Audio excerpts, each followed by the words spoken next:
Chapter 20, A Good Imagination Gone Wrong.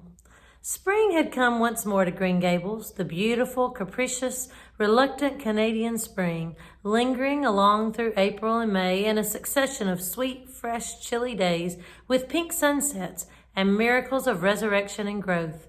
The maples in Lover's Lane were red-budded and little curly ferns pushed up around the Dryad's bubble. Away up in the barrens behind Mr. Silas Sloane's place, the Mayflowers blossomed out, pink and white stars of sweetness under their brown leaves. All the schoolgirls and boys had one golden afternoon gathering them, coming home in the clear, echoing twilight with arms and baskets full of flowery spoil. "I'm so sorry for people who live in lands where there are no Mayflowers," said Anne. "Diana says perhaps they have something better, but there couldn't be anything better than Mayflowers, could there, Marilla? And Diana says if they don't know what they are like, they don't miss them. But I think that is the saddest thing of all. I think it would be tragic, Marilla, not to know what Mayflowers are like and not to miss them." "Do you know what I think Mayflowers are, Marilla? I think they must be the souls of the flowers that died last summer, and this is their heaven. But we had a splendid time today, Marilla. We had our lunch down in a big mossy hollow by an old well. Such a romantic spot. Charlie Sloane dared Artie Gillis to jump over it, and Artie did because he wouldn't take a dare. Nobody would in school. It is very fashionable to dare. Mr. Phillips gave all the Mayflowers he found to Prissy Andrews, and I heard him say, 'Sweets to the sweet.' He got that out of a book, I know, but it shows he has some imagination. I was offered some Mayflowers too, but I rejected them with scorn. I can't tell you the person's name because I have vowed never to let it cross my lips. We made wreaths of the Mayflowers and put them on our hats, and when the time came to go home, we marched in procession down the road, 2 by 2, with our bouquets and wreaths, singing 'My Home on the Hill.' Oh, it was so thrilling, Marilla. All Mr. Silas Sloane's folks rushed out to see us, and everybody we met on the road stopped and stared after us. We made a real sensation." "Not much wonder, such silly doings," was Marilla's response. After the Mayflowers came the violets, and Violet Vale was empurpled with them. Anne walked through it on her way to school with a reverent step and worshiping eyes as if she trod on holy ground. "Somehow," she told Diana, "when I'm going through here, I don't really care whether anybody gets ahead of me in class or not. But when I'm up in school, it's all different, and I care as much as ever. There's such a lot of different Annes in me. I sometimes think that is why I'm such a troublesome person. If I was just the one Anne, it would be ever so much more comfortable, but then it wouldn't be half so interesting." One June evening, when the orchards were pink blossomed again, when the frogs were singing silverly sweet in the marshes about the head of the lake of shining waters, and the air was full of the savor of clover fields and balsamic fir woods, Anne was sitting by her gable window. She had been studying her lessons, but it had grown too dark to see the book, so she had fallen into wide-eyed reverie, looking out past the boughs of the Snow Queen, once more bestarred with its tufts of blossom. In all essential respects, the little gable chamber was unchanged. The walls were as white, the pincushion as hard, the chairs as stiffly and yellowly upright as ever. Yet the whole character of the room was altered. It was full of a new, vital, pulsing personality that seemed to pervade it, and to be quite independent of schoolgirl books and dresses and ribbons, and even of the cracked blue jug full of apple blossoms on the table. It was as if all the dreams, sleeping and waking, of its vivid occupant had taken a visible, although immaterial form, and had tapestried the bare room with splendidly filmy tissues of rainbow and sunshine. Presently, Marilla came briskly in with some of Anne's freshly ironed school aprons. She hung them over a chair and sat down with a short sigh. She had had one of her headaches that afternoon, and although the pain had gone, she felt weak and tuckered out, as she expressed it. Anne looked at her with eyes limpid with sympathy. "I do truly wish I could have had the headache in your place, Marilla. I would have endured it joyfully for your sake." I guess you did your part in attending to the work and letting me rest, said Marilla. You seem to have got on fairly well and made fewer mistakes than usual. Of course, it wasn't exactly necessary to starch Matthew's handkerchiefs, and most people, when they put on a pie in the oven to warm up for dinner, take it out and eat it when it gets hot instead of leaving it to be burned to a crisp.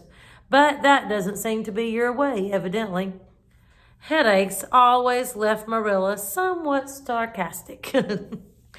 Oh, I'm sorry, said Anne penitently. I never thought about that pie from the moment I put it in the oven till now, although I felt instinctively that there was something missing on the dinner table. I was firmly resolved when you left me in charge this morning not to imagine anything, but keep my thoughts on facts. I did pretty well until I put the pie in, and then an irresistible temptation came to me to imagine I was an enchanted princess shut up in a lonely tower with a handsome knight riding to my rescue on a coal-black steed. So that is how I came to forget the pie. I didn't know I starched the handkerchiefs. All the time I was ironing, I was trying to think of a name for a new island Diana and I have discovered up the brook. It's the most ravishing spot, Marilla. There are 2 maple trees on it, and the brook flows right around it. At last it struck me that it would be splendid to call it Victoria Island, because we found it on the Queen's birthday. Both Diana and I are very loyal, but I'm very sorry about the pie and the handkerchiefs. I wanted to be extra good today because it's an anniversary. Do you remember what happened this day last year, Marilla? No, I can't think of anything special. Oh, Marilla, it was the day I came to Green Gables. I shall never forget it. It was the turning point in my life. Of course, it wouldn't seem so important to you. I've been here for a year, and I've been so happy. Of course, I've had my troubles, but one can live down troubles. Are you sorry you kept me, Marilla? No, I can't say I'm sorry, said Marilla, who sometimes wondered how she could have lived before Anne came to Green Gables. No, not exactly sorry. If you've finished your lessons, Anne, I want you to run over and ask Mrs. Barry if she'll lend me Diana's apron pattern. Oh, it's too dark, cried Anne. Too dark? Why, it's only twilight, and goodness knows you've gone over often enough after dark. I'll go over early in the morning, said Anne eagerly. I'll get up at sunrise and go over, Marilla. What has got into your head now, Anne Shirley? I want that pattern to cut out your new apron this evening. Go at once, and be smart, too. I'll have to go around by the road, then, said Anne, taking up her hat reluctantly. Go by the road and waste half an hour? I'd like to catch you. I can't go through the haunted wood, Marilla, cried Anne desperately. Marilla stared. The haunted wood? Are you crazy? What under the canopy is the haunted wood? The spruce wood over the brook, said Anne. Fiddlesticks, there is no such thing as a haunted wood anywhere. Who has been telling you such stuff? Nobody, confessed Anne. Diana and I just imagined the wood was haunted. All the places around here are so commonplace. We just got this up for our own amusement. We began it in April. A haunted wood is so very romantic, Marilla. We chose the spruce grove because it's so gloomy. Oh, we have imagined the most harrowing things. There's a white lady walks along the brook just about this time of the night and wrings her hands and utters wailing cries. She appears when there is to be a death in the family, and the ghost of a little murdered child haunts the corner up by Idlewild. It creeps up behind you and lays its cold fingers on your hand. Oh, Marilla, it gives me a shudder to think of it. And there's a headless man stalks up and down the path, and skeletons glower at you between the boughs. Oh, Marilla, I wouldn't go through the haunted wood after dark now for anything. I'd be sure that white things would reach out from behind the trees and grab me. Did ever anyone hear the like? Ejaculated Marilla, who had listened in dumb amazement. Anne Shirley, do you mean to tell me you believe all that wicked nonsense of your own imagination? Not believe exactly, faltered Anne. At least I don't believe it in the daylight. But after dark, Marilla, it's different. That is when ghosts walk.